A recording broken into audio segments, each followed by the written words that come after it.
جو کچھ یہود کے ساتھ کیا گیا تھا ان کے ساتھ بھی بئی نحو وہی کیا جائے گا۔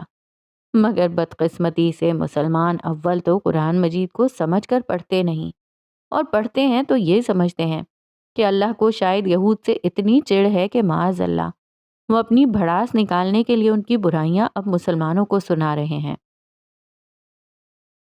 حالانکہ بات صرف اتنی تھی کہ یہود کے آئینے میں اللہ تعالیٰ مسلمانوں کو تنبیہ کر رہے ہیں کہ اللہ تعالیٰ کی نافرمانی پر یہود کو نہیں چھوڑا گیا تو تمہیں بھی نہیں چھوڑا جائے گا۔ بالکل دل لگتی بات کہی ہے آپ نے، داؤد نے عبداللہ کی بات پر تبصرہ کرتے ہوئے کہا۔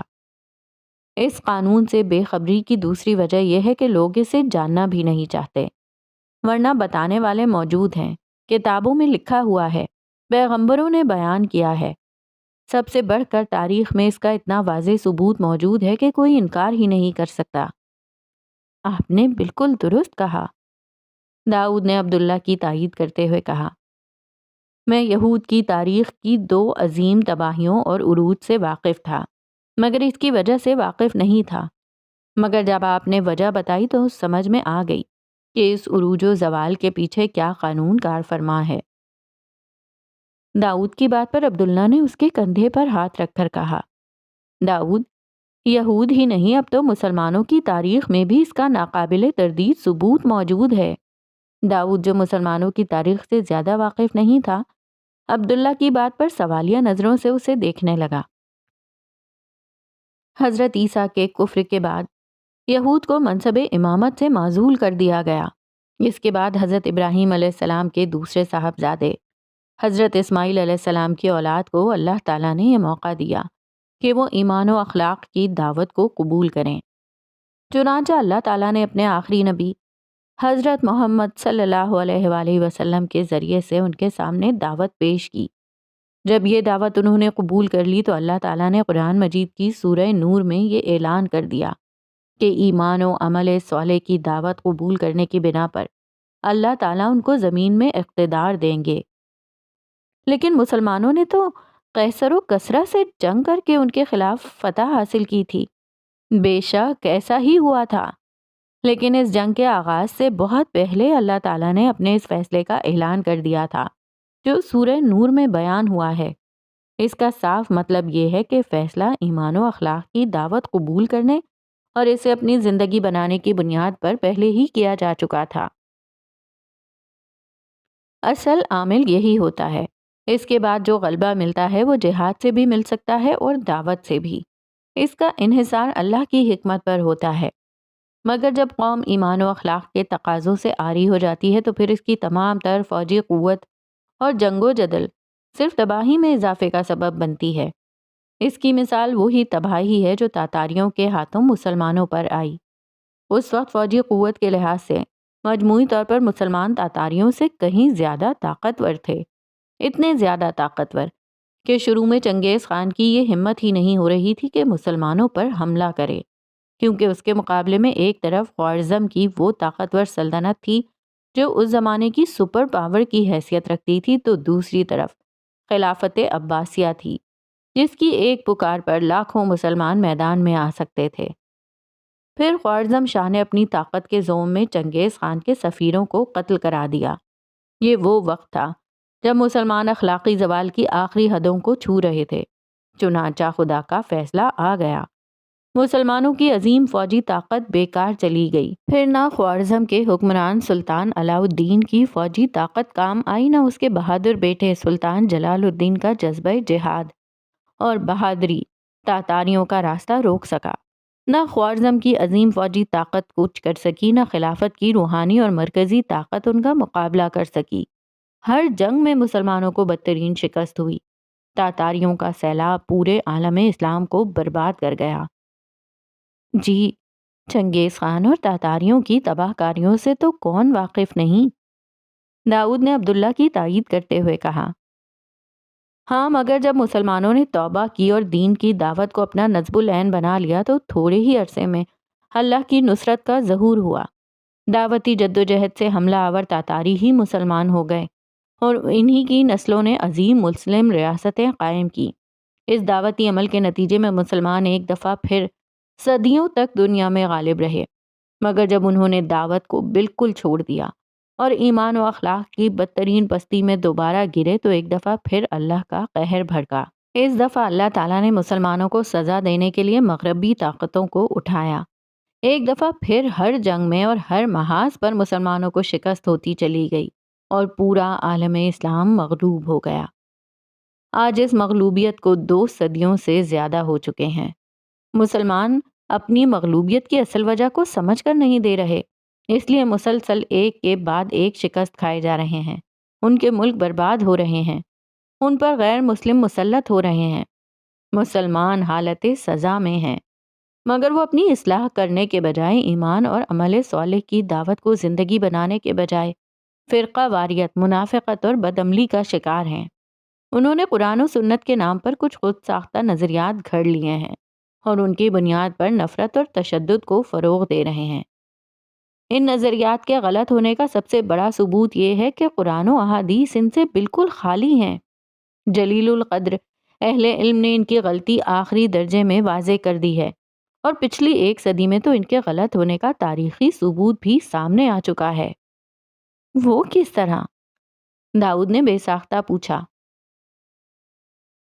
وہ اس طرح کے نظریات پر قائم جماعتوں کو بہترین انسانی اور مادی وسائل ملے، مگر اس کے باوجود ان کی تمام تر جدوجہد ایک کے بعد دوسری شکست سے دوچار ہوتی چلی گئی، مگر یہ لوگ ماننے کے بجائے ضد اور ہٹ دھرمی پر اتر آئے ہیں۔ مگر ان کی ہر تعویل اس لیے فاسد ہے کہ یہ اخلاقی طور پر پستی کا شکار ہو چکے ہیں۔ یہ چیز تو اللہ کی لعنت کی علامت ہوتی ہے۔ جب کچھ بندگان خدا ان کو سمجھانے کے لیے کھڑے ہوتے ہیں تو یہ ان کی جان کے دشمن ہو جاتے ہیں، ان کے خلاف جھوٹی مہمیں چلا کر ان کو بدنام کرنے کی کوشش کرتے ہیں، بعض کو جھٹلاتے ہیں، بعض کو قتل کر دیتے ہیں اور بعض کو گھر اور وطن چھوڑنے پر مجبور کر دیتے ہیں۔ اس رویے کے بعد مسلمان کچھ بھی کر لیں، ان پر اللہ کا غضب، لعنت اور سزا بڑھتی جائے گی اور ان کی تباہی اور مغلوبیت بڑھتی چلی جائے گی۔ یہ لوگ باز نہ آئے تو خود بھی مارے جائیں گے اور باقی قوم کو بھی اللہ کے عذاب میں ہلاک کروائیں گے۔ عبداللہ یہ کہہ رہا تھا اور شدت جذبات سے اس کی آنکھوں سے آنسو بہہ رہے تھے۔ وہ خاموش ہو گیا۔ اس کی کیفیت دیکھ کر داؤد بھی خاموش بیٹھا رہا۔ کچھ دیر بعد داؤد نے سوال کیا، کیا اس صورتحال سے نکلنے کا کوئی راستہ ہے؟ راستہ وہی ہے جو پیغمبر ہر دور میں دکھاتے چلے آئے ہیں، ایمان اور عمل صالح کی دعوت، مسلمانوں کے لیے بھی اور غیر مسلموں کے لیے بھی۔ یہی راستہ انبیاء بنی اسرائیل یہود کو دکھاتے چلے آئے۔ یہی راستہ میرے آقا صلی اللہ علیہ وآلہ وسلم نے مکہ میں اپنے قوم کے لوگوں کو دکھایا تو اس کے نوجوانوں نے اسے قبول کر لیا۔ انہیں یقین آ گیا کہ ہم نے یہ بات مان لی تو ایک وقت آئے گا کہ ہر طرح کے امن سے محروم عرب میں وہ انقلاب آ جائے گا کہ ایک تنہا عورت عرب کے ایک سرے سے دوسرے سرے تک طویل سفر اس طرح کرے گی کہ اس کی جان، مال، عزت و آبرو سب محفوظ رہے گی۔ پھر دنیا نے دیکھا کہ ایسا ہوا، اور یہ بھی ہوا کہ عرب کے گلہ باند دنیا کے حکمران بن گئے۔ یہ ثمر ہے ایمان و اخلاق کی دعوت کو قبول کرنے کا۔ عبداللہ ٹھہرے ہوئے لہجے میں یہ باتیں کر رہا تھا اور داؤد کو لگ رہا تھا کہ یہ باتیں کوئی نئی نہیں ہیں بلکہ اس کے اندر پہلے سے موجود تھیں۔ عبداللہ بس ان کی یاد دہانی کروا رہا تھا۔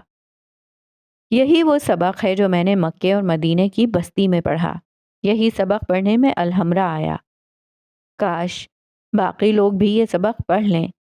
مسلمانوں کے عروج کی منزل ایمان و اخلاق کی شاہراہ سے گزرے بغیر نہیں آتی۔ کاش لوگ مزید تباہی سے پہلے یہ حقیقت سمجھ لیں۔ کاش لوگ مزید بربادی سے پہلے اس قانون الہی کو سمجھ لیں۔ عبداللہ اپنے ارد گرد سے بے نیاز دور آسمان پر نگاہ گاڑے یہ الفاظ ادا کر رہا تھا۔ شام کے سائے ڈھلتے جا رہے تھے، سورج کی روشنی مدھم ہو چکی تھی۔ داؤد نے گھڑی پر نظر ڈالتے ہوئے کہا، مجھے آپ سے بہت کچھ کہنا ہے، بہت کچھ پوچھنا ہے، بہت کچھ سمجھنا ہے، وہ بتانا ہے جو شاید میں زندگی میں کبھی کسی کو نہیں بتا پایا، لیکن آج آپ کی باتیں سن کر آپ کو بتانا چاہتا ہوں۔ لیکن میری بات لمبی اور تفصیلی ہے اور ہمارے پاس اب اتنا وقت نہیں ہے۔ وہ لڑکی بھی آپ کی منتظر ہوگی۔ مجھے تو لگتا ہے کہ آپ سے ملنے کے لیے آپ کے وطن آنا پڑے گا۔ کئی دن آپ کے ساتھ رہنا پڑے گا، مجھے آپ کو بہت کچھ بتانا ہے۔ عبداللہ جن خیالوں میں تھا وہاں اس نے داؤد کی بات کو پوری توجہ سے نہیں سنا۔ دوسری طرف جب داؤد یہ سب کچھ کہہ رہا تھا تو اس کے چہرے پر عجیب سی کیفیات تھیں۔ وہ جن رازوں کا امین تھا جنہیں وہ عبداللہ کے سامنے کھولنا چاہتا تھا، وقت کی ڈور اسے ان پر سے پردہ اٹھانے سے باز رکھ رہی تھی۔ وہ اٹھتے ہوئے بولا، چلیے اس لڑکی سے مل لیں ورنہ دیر ہو جائے گی، آپ کو واپس ہوٹل جا کر سیشن میں شریک بھی ہونا ہے۔ نبیہہ، چائے تیار ہے، میز پر آ جائیے۔ امی آپ بھی آ جائیں۔ سارا نے سرگوشی کے انداز میں گفتگو کرتی ہوئی اپنی ساس اور اپنی نند کو شام کی چائے کے تیار ہونے کی اطلاع دی۔ اس کے چہرے پر بڑی خوشگوار مسکراہٹ تھی۔ اس کی ساس نے برا سا منہ بنا کر اچھا کہا مگر اٹھی نہیں۔ سارا نے بہت محبت سے نبیہہ کی طرف دیکھتے ہوئے کہا، آج تو ہماری نبیہہ گھر پر آئی ہے، ہم اکٹھے چائے پئیں گے اور ڈھیر ساری باتیں کریں گے۔ وہ دونوں پھر بھی خاموش بیٹھی رہیں۔ سارا کو اپنی بات کا کوئی جواب نہیں ملا تو بھی ان کے انتظار میں وہیں کھڑی رہی۔ ساس نے اسے وہیں کھڑے دیکھا تو درشت لہجے میں کہا، کیا تم ہم دونوں ماں بیٹی کو بات بھی نہیں کرنے دو گی؟ نہیں امی، ایسی کوئی بات نہیں، دراصل چائے ٹھنڈی ہو رہی ہے۔ سارا نے کچھ شرمندگی سے وضاحت پیش کی، بھائی ٹھنڈی ہو جائے تو دوبارہ گرم کروا دینا، تم نے کون سا خود چائے گرم کرنا اور بنانا ہے، یہ تو نوکروں کا کام ہے، لیکن تم نے کبھی نوکر دیکھے ہوں تو تمہیں یہ بات سمجھ میں آئے نا۔ نبیہہ نے چپتے ہوئے لہجے میں کہا۔ سارا مجرموں کی طرح سر جھکائے ہوئے خاموشی سے کھڑی رہی۔ ہاں، انہوں نے نوکر تو ساری زندگی نہیں دیکھنے تھے، لیکن میرے معصوم بیٹے کو دیکھ لیا تھا۔ اسے اپنی اداؤں سے اس طرح سے اپنے جال میں پھنسایا کہ ہر رشتہ ٹھکرا کر ہمیں مجبور کر دیا کہ انہی کو گھر میں لائیں۔ اب کیا کریں، آج کل کی لڑکیوں کی آنکھوں میں تو حیا ہی نہیں ہے۔ یہ کہتے ہوئے انہوں نے نبیہہ کی تائید حاصل کرنے کے لیے اس کی طرف دیکھا، مگر وہ یہ بھول گئیں کہ ان کی اپنی بیٹی نے اپنے کلاس فیلو سے محبت کی شادی کی تھی۔ بیچاری نبیہہ کیا جواب دیتی، وہ اتنا کہہ کر رہ گئی، امی پسند کی شادی تو کوئی گناہ نہیں، بھائی نے کر لی تو کیا ہوا؟ امی میں تو شادی سے پہلے کبھی حمزہ سے ملی بھی نہیں تھی۔ نبیہہ کی بات سے کچھ حوصلہ پا کر سارا نے اپنی صفائی دینے کی کوشش کی تو وہ جھنجھلا اٹھی، ہاں ہاں بھائی، تم تو ایسی حور پری تھیں کہ میرے بیٹے کی ایک نظر پڑی اور وہ ہوش و حواس کھو بیٹھا۔ بی بی جانے دو، میں تمہیں اور تمہاری ماں کے کرتوتوں کو خوب جانتی ہوں، مجھے پتا ہے اس نے کیا کیا کیا تھا کہ تمہارے باپ نے خودکشی کر لی تھی۔ آپ ایسا تو نہ کہیں، میری امی نے تو کچھ بھی نہیں کیا۔ سارا روحاسی ہو کر بولی، جو کچھ کیا وہ ہم کو اچھی طرح پتا ہے، ذرا اپنی ماں سے جا کر پوچھو۔ سارا کے دل پر ایک تیر لگا، وہ اپنی ماں کی توہین برداشت نہیں کر سکی اور روتی ہوئی کمرے سے چلی گئی۔ اس کی ساس اسے باہر جاتا ہوا دیکھتی رہیں، پھر بیٹی سے بولی، اے لو، یہاں کوئی سچ بھی نہیں بول سکتا۔ نبیہہ کا موڈ بھی خراب ہو چکا تھا، وہ بیزاری سے بولی، امی تھوڑی دیر کے لیے میں آتی ہوں، اس میں بھی یہ منحوس صورت سارا موڈ خراب کر رکھ دیتی ہے، اب اس کا کیا کریں؟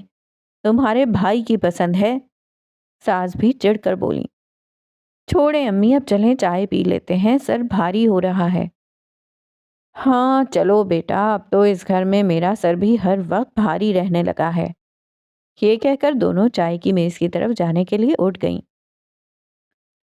عبداللہ اور داؤد سووینیر شاپ پر پہنچے تو وہ لڑکی ابھی تک وہیں بیٹھی ہوئی کتاب پڑھ رہی تھی۔ داؤد نے عبداللہ کے کان میں سرگوشی کی، میرا خیال تھا کہ یہ جا چکی ہوگی۔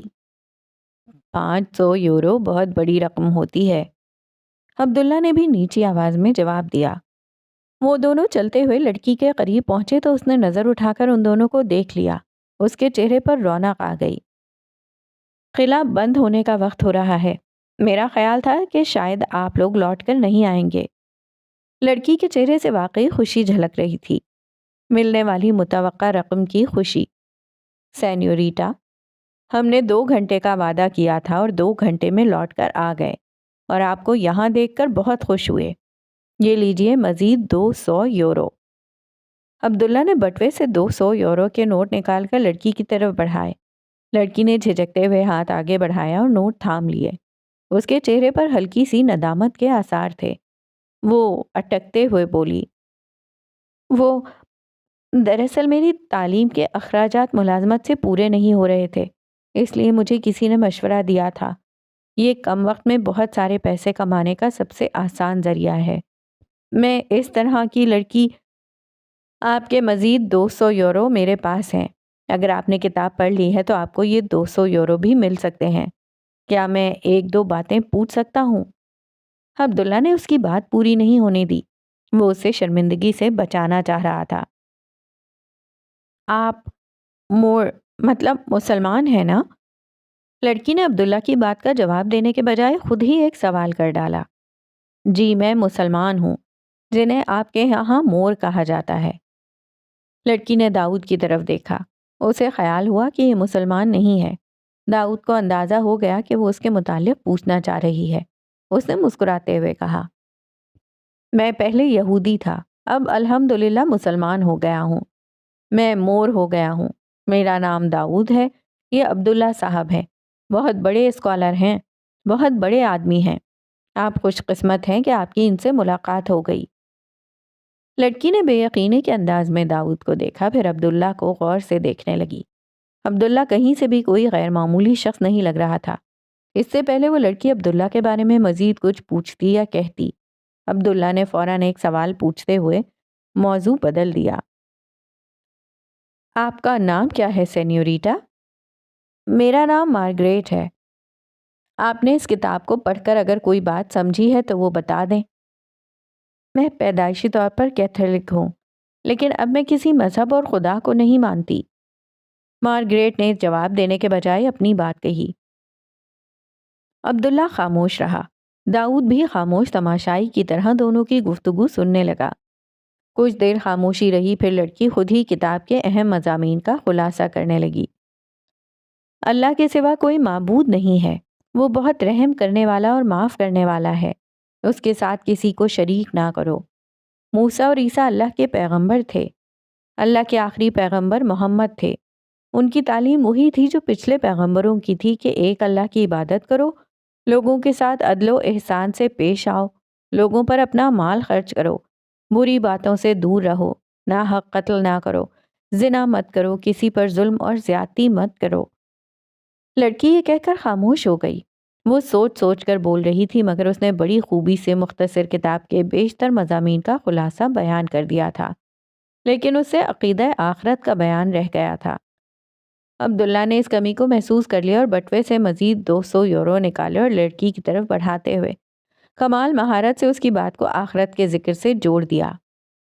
اور یہ کہ کبھی غلطی ہو جائے تو اللہ سے معافی مانگ لو، وہ بہت معاف کرنے والا اور رحم کرنے والا ہے۔ اور یقین رکھو کہ جب تم اس طرح زندگی گزارو گے تو اللہ رب العزت جو تمہارا رب ہے تمہیں مرنے کے بعد ہمیشہ کی زندگی دے گا، جہاں تم ابدی طور پر اس کی نعمتوں کے باغ میں رہو گے۔ یہ کہتے ہوئے عبداللہ نے پیسے دینے کے لیے مارگریٹ کی طرف اپنا ہاتھ بڑھایا، مگر اس کا ہاتھ آگے نہیں بڑھا۔ عبداللہ نے زبردستی اس کی مٹھی میں پیسے رکھ دیے، پھر اسے مخاطب کرتے ہوئے اپنی بات جاری رکھی۔ اور یہ کہ مارگریٹ، وہاں تم ہمیشہ جوان رہو گی، کبھی بوڑھی نہیں ہوگی، ہمیشہ حسین نظر آؤ گی، تمہارا حسن کبھی نہیں مرجھائے گا، تمہیں کبھی پیسوں کی کمی نہیں ہوگی، جو تمہارا دل چاہے گا تمہیں دیا جائے گا، اور جو چیز مانگو گی تمہیں ملے گی۔ یہ تمہارے رب کا تم سے وعدہ ہے، وہ اپنے وعدے کے کبھی خلاف نہیں کرتا۔ عبداللہ کے لہجے میں اتنی تاثیر تھی کہ مارگریٹ کی آنکھوں سے آنسو بہنے لگے۔ داؤد کی اپنی کیفیت بھی عجیب ہو گئی۔ ایسا لگا کہ جنت کی یہ بشارت مارگریٹ کو نہیں اسے دی جا رہی ہے۔ مارگریٹ ٹھہرے ہوئے انداز میں بولی، یہ سب کیا بہت عجیب نہیں ہے؟ سینیوریٹا، اس دنیا میں کیا عجیب نہیں ہے؟ تم غور کرو، چند برس پہلے تم کچھ بھی نہیں تھیں، پھر تم اپنے والدین کے گھر پیدا ہو گئیں۔ کیا یہ عجیب نہیں ہے؟ تم کھانا کھاتی ہو، وہ ہضم ہو کر تمہارے جسم کا حصہ بن جاتا ہے۔ ذرا سوچو، کھانا مارگریٹ میں تبدیل ہو جاتا ہے۔ کیا یہ عجیب نہیں ہے؟ میں ذہن میں ایک بات سوچتا ہوں، پھر اپنی زبان سے اسے الفاظ کی شکل ادا کرتا ہوں۔ یہ الفاظ ہوا کے دوش پر تمہارے کانوں تک پہنچتے ہیں اور پھر تمہارا ذہن میرے ذہن کی بات سمجھ لیتا ہے۔ کیا یہ عجیب نہیں ہے؟ عبداللہ کے الفاظ محض الفاظ نہیں تھے، وہ حقیقتیں تھیں جن کو فراموش کر کے ہر شخص جیتا ہے۔ اس لیے کہ یہ سارے حقائق بہت عجیب صحیح مگر بہت عام تھے، لیکن عبداللہ کے بیان کرنے سے مارگریٹ کو ان عام چیزوں کا خاص اور عجیب ہونا سمجھ میں آ رہا تھا۔ سینیوریٹا، اس دنیا میں غافل بن کر رہو گی تو یہاں سب معمول کی بات ہے، اور عقل مند بن کر جیو گی تو ہر چیز عجیب ہے۔ ویسے یہ بتاؤ تم خدا کو کیوں نہیں مانتی؟ پتہ نہیں، بس مجھے یقین نہیں آتا، اس نے کھوئے کھوئے لہجے میں جواب دیا۔ سوچتی رہو، غور کرتی رہو، یقین آ جائے گا۔ اچھا؟ مارگریٹ قدرے تعجب سے بولی۔ میں جب یہ سوال اپنے والدین اور اپنے پادریوں سے کرتی تھی تو وہ کہتے تھے کہ سوچنا چھوڑ دو، یقین آ جائے گا۔ سینیور، مگر آپ تو کہہ رہے ہیں کہ سوچتی رہو اور یقین آ جائے گا۔ عبداللہ نے اپنا کارڈ اسے دیتے ہوئے کہا۔ جو انسانوں کی طرف بلاتے ہیں وہ سوچنے سے منع کرتے ہیں، جو اللہ پروردگار کی طرف بلاتے ہیں وہ سوچنے پر آمادہ کرتے ہیں۔ سوچتی رہو اور جب سوال پیدا ہو یا یقین آ جائے تو مجھ سے رابطہ کر لینا۔ یہ کہتے ہوئے عبداللہ نے اپنا وزٹنگ کارڈ نکالا اور نکال کر مارگریٹ کے ہاتھ پر رکھ دیا۔